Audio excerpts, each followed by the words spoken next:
నీళ్ళను వదిలిపెట్టండి మీరు. ఇంకా విచిత్రం ఏందండి, సమ్మక్క బ్యారేజ్కి ఏమైంది? దేవాలయ నీళ్ళు ఎందుకు పంపు చేస్తలేరు? ఎందుకు ఇలా స్టేషన్ కాన్పూర్లో, జనగామలో, ఆలేరులో ఎందుకంటే పెడుతున్నారు పొలాలు? ఏం రోగం వచ్చింది మీకు? పవర్ సేవ్ చేస్తారట. ఎవరి కోసం సేవ్ చేస్తారంటే రైతులు వృద్ధి చేయడానిక. అసెంబ్లీలో నేను మాట్లాడుకుంటూ చెప్పిన, ఇప్పుడు పిచ్చోడు కూడా మాట్లాడితే ఇంత కరెంటు అంత కరెంటు అని మాట్లాడితే నేను చెప్పిన, ఏం చెప్పిన నేనంటే 20,000 కోట్లు కాదు 30,000 కోట్లైనా ఖర్చు పెడతాం మా రైతుల గురించి. పెట్టేది మా రైతుల గురించి కదా, మా పంటల గురించి కదా.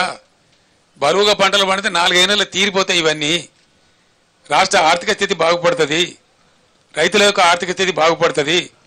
పెట్టే పెట్టుబడులు ఎవరి కోసం పెడతామండి? రాష్ట్రంలో ప్రజల అభివృద్ధి కోసం పెడతాం. ఓన్లీ పారిశ్రామికవేత్తలే కాదు కదా, గ్రామసీమలలో రైతులు మంచిగా అయితే కూడా బాగానేటే కదా, స్టేట్ ఎకానమీ బలపడుతుంది కదా. అట్లనే కదా మేము జిఎస్డిపి పెంచింది. 4.5 లక్షల కోట్లున్న జిఎస్డిపిని 14.5 లక్షల కోట్లకు తీసుకొని పోయినాం. మోడీ ప్రభుత్వ సహాయ నిరాకరణ ఉంటే కూడా బ్రహ్మాండంగా పెంచినాం మేము. ఇవన్నీ జూటా మాటలా? మేము చెప్తున్నామా? ఒకవైపు పారిశ్రామికను పెంచినాం, ఐటీని పెంచినాం. మేం చెప్తానే మీ డంబాచారం. ILO ఇంటర్నేషనల్ లేబర్ ఆర్గనైజేషన్ జెనీవాలో ఉంటుంది. వాళ్ళు మొన్న విడుదల చేశారు. 3 సంవత్సరాలు 2019 నుంచి 2021 వరకు తెలంగాణ రాష్ట్రం భారతదేశంలో బ్రహ్మాండమైన ప్రగతి సాధించింది. 17 లక్షల మందికి పరిశ్రమలలో ఉద్యోగాలు కల్పించిందని చెప్పి ILO ప్రకటించింది. మన పేపర్లలో వచ్చింది. ఇంటర్నేషనల్ లేబర్ ఆర్గనైజేషన్ వాళ్ళు పైరవీలు అయితే ప్రకటించరు, దండం పెడితే ప్రకటించరు, నిజంగా జరిగితేనే ప్రకటిస్తారు.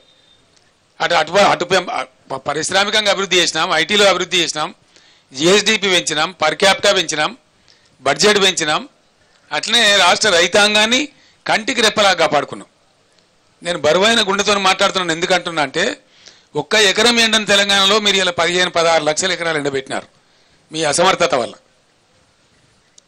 నష్టమే. ఎండిపోవడం అనేది ఎట్లయినా ఎండిపోవడమే.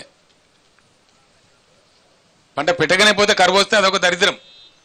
కానీ అలా సగం మీరు నీళ్ళు ఇస్తారని నమ్మి పెట్టుబడులు పెట్టినారు. పాపం వాళ్ళు ఎరువులకు పెట్టినరు, ట్రాక్టర్ దున్నకాలకు పెట్టినరు, కూలీలకు పెట్టినరు, విత్తనాలకు పెట్టినరు, పురుగుల మందులకు పెట్టినరు. ఆ పెట్టిన పెట్టుబడి అంతా గట్టున పోయిందని చెప్పి లాస్ట్ విలేజ్ ఏందండి అది ఎల్కారం అనే విలేజ్లో ఒక మహిళ నా మీద పడి ఏడిచింది. ముసలావు పాపం.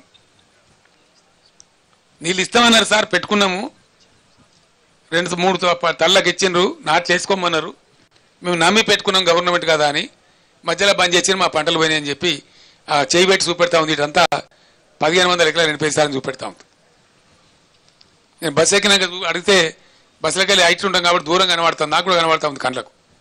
ఎందుకు ఎండగొట్టాలి నాకు అర్థం కాదు. మొన్న ఇంకా తమాష ఏంటంటే వీళ్ళ తెలివి తక్కువతనాన్ని కప్పిపుచ్చుకునే పరిస్థితి. మొన్నటిదాకా నీళ్ళు సార్ పేపర్లో మీరు ఉత్తరం రాగానే మొన్న తెలంగాణ దొంగలు ఇడిచినట్టు తెలంగాణ ఇడిచిన కాలువ అని చెప్తుండ్రు. మొన్న ఇడిచినట్టు ఎందుకు నాకు అర్థం కదా. 15 రోజుల కింద ఇడిచి అయిపోవు కదా, చాలా పంటలు బతుకుతున్నాయి కదా, లాస్ట్ 2 తల్లులేక కూడా ఎండిపోయిన పంటలున్నాయి కదా. ఇదేం వ్యవహారం నాకు అర్థం కాదు. నిజంగా హృదయంతో మనసుతోని ఒకనాడు ఉద్యమం చేసేటప్పుడు ఇదే సూర్యాపేట తుంగతుర్తి ఏరియాలలో కాలువలలో తిరుక్కుంటూ నేనే చెప్పిన, ఇది సమైక్య రాష్ట్రం ఉంటే మన మునిమన్మలు కూడా ఈ కాలువలలో నీళ్ళు రావని, తెలంగాణ వస్తేనే వస్తాయని చెప్పిన నేనే.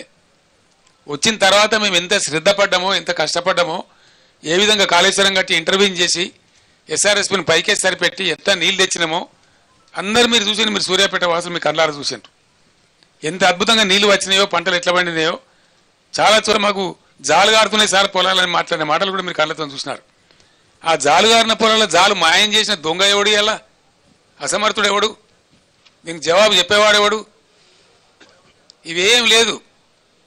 అన్ని చిల్లర మాటలు, రాజకీయ మాటలు, పనికి మాలిన మాటలు, పాడిందే వాడరా పాస్వాన్ల దాసరైన పొద్దాక ఒకటే గోల.